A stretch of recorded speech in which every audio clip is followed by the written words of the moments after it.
Okay mga bossing, ayan, para dun sa mga nagre-request ng mas malinaw na video kung paano daw natin winiring yung ating fake FI sounds. Okay, so ito, sasama ko na rin yung para dun sa ating push and pull mechanism mga bossing. So para dun sa mga hindi makasunod dun sa unang video natin, ito, gagawin na ulit natin. At pakikita ko sa inyo isa-isa at ito, step by step natin mga bossing. Okay?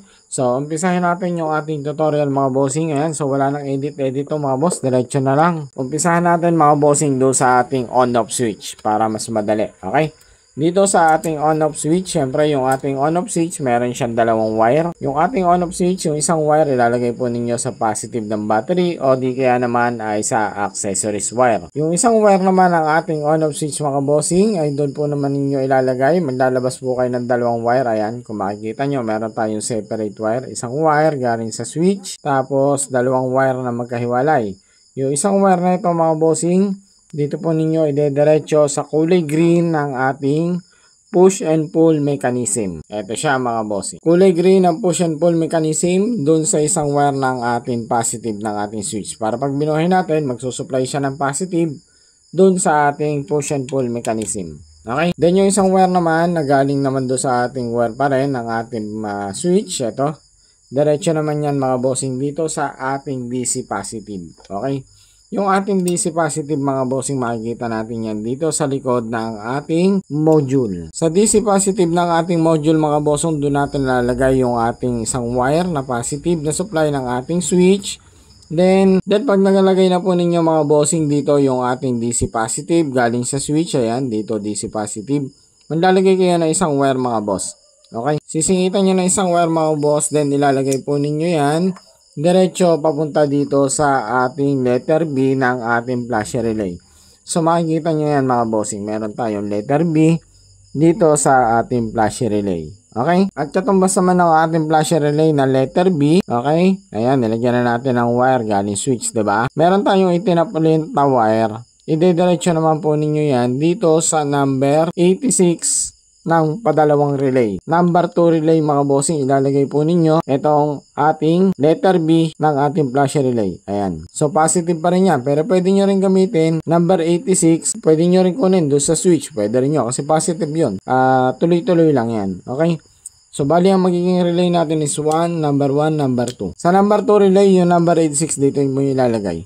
Isama nyo sa letter B na positive. Okay? So tapos na tayo doon sa positive mga bossing. Dito naman tayo sa DC negative. Sa DC negative natin mga bossing, ayan, makikita po ninyo meron tayo negative. So yung isang wire, pwede kayong mag-direct to battery. O di kaya naman ay body ground. Nasa inyo na yan kung sa inyo lalagay. So sa akin sa negative ng battery. Doon sa DC negative mga bossing, maglalagay din po kayo ng kapirasong wire. Sasamahan nyo ng kapirasong wire. Ayan o.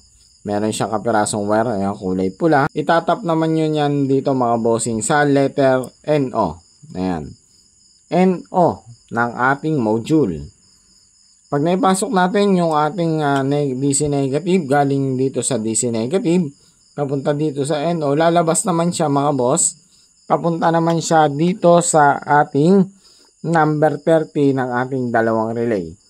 Number 1 relay, number 2 relay, tig-isang wire magkasama number 30 galing ng NO. Matapos natin malagyan ng supply yung ating number 30 na galing NO, yun namang common mga bossing, COM. Yung COM, lalagyan po ninyo ng wire. Ayan, pag nakita nyo yung wire na yan, idediretso naman po ninyo yan dito mga bossing sa dalawang number 85 ng tig-isang relay. Ito po siya mga boss. Number 85 relay number 1, number 85 relay number 2. Okay, so dalawa na yon. Number 30, tapos dalawang number 85. Tapos itong number 86 dito sa battery, sa letter B ng flash relay. Tapos na tayo dyan.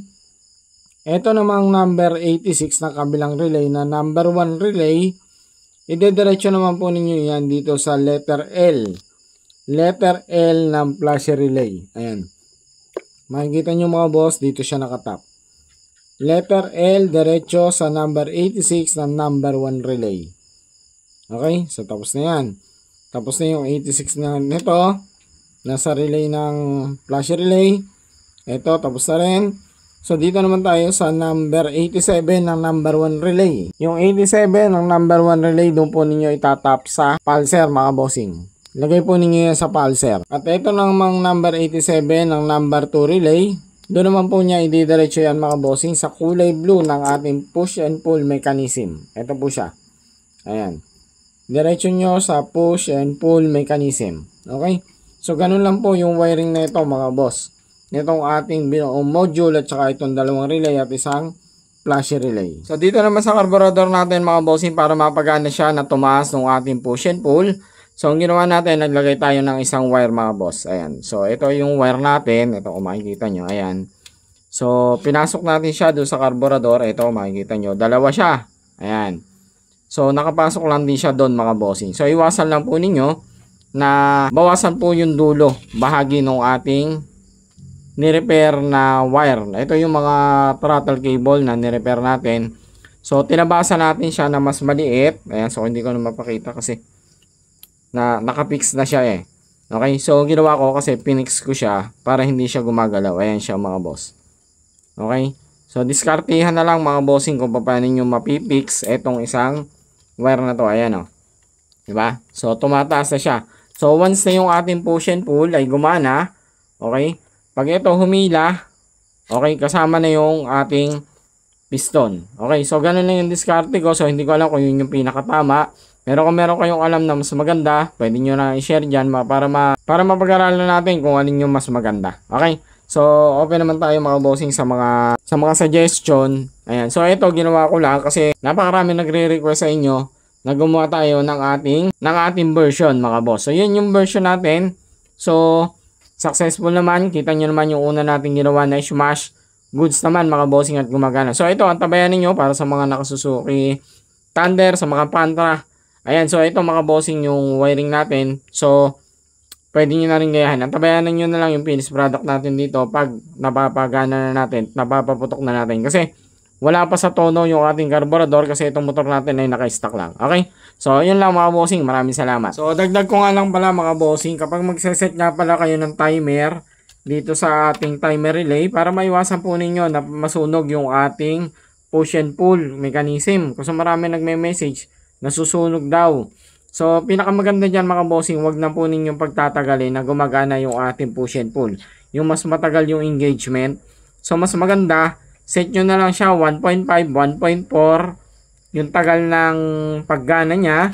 Then 1.4 tapos 1 seconds.